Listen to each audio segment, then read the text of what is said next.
Яшьләр үз илендә, үз җирендә, туган җирендә калып эшли торган яшьләр, алар үзләренең тарихын белергә тиеш дип уйлыйбыз инде без, яратырга тиеш үзенең туган җирен.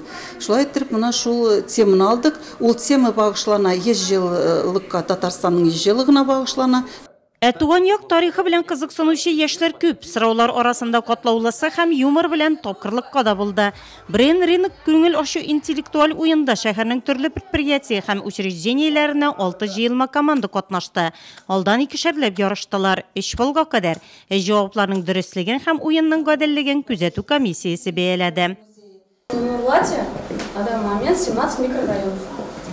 Нурлатта ничә микрорайон, Тимер юлчылар бистәсендәге гражданнар сугышы батырларына куелган һәйкәлгә ни дип язылган? Нурлат гимнының авторлары кем? Үзәк мәйданда атсыны урынында элек нинди бина торган? Уйлану өчен 1 минут вакыт бирелә. Кара тартма да чыгарыла, аның эчендә төбәк музей экспонатлары. Аларның уенга ни катнашы бар диярсез? Бар икән. Финалга 3 команда чыкты. Татаритек нефть Нурлат предприятиесе яшьләренең 54-нче параллель, Ледок боз сараеннан Ледок мәдәниятны үстерү үзәге учреждениесеннән 220 вольт командалары арасында көрәш бик җитди барды. Алар бу юлы 5 балга кадәр ярышты. Уйлану өчен сораулар тагын да җитдирәк. Көрәш бигрәк тә 2 команда арасында кискен барды. Нефтче һәм спортчы яшьләр санаулы вакыт эчендә Нурлат шәһәре һәм аның тарихи урыннарына кагылышлы сорауларга җавапларны тиз бирде.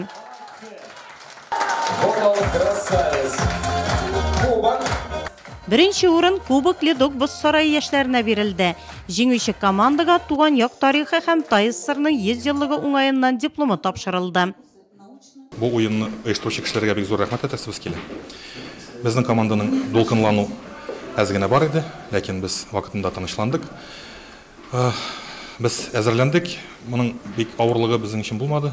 Чөнки без үзебезнең туган ягыбызның тарихын яратабыз, аны игътибар белән карыйбыз, укыйбыз.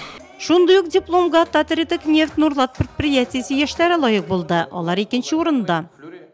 Районның историясын тагында өйрәнергә, белергә, тырышырга кирәк. Команданың названиесе 54-нче параллель. Чөнки Нурлат шәһәре җир шарының 54-нче параллелендә тора. Географиядан алып команданың названиесен атадык. 3нче урында мәдәниятны үстерү үзәге учреждениесеннән 220 вольт командасы. Брейн рынокта 30 сорау яңгырады. Оештыручылар белдергәнчә, Нурлатыбыз тарихына кагылышлы мондый чаралар яшьләр белән алга таба да үткәреләчәк.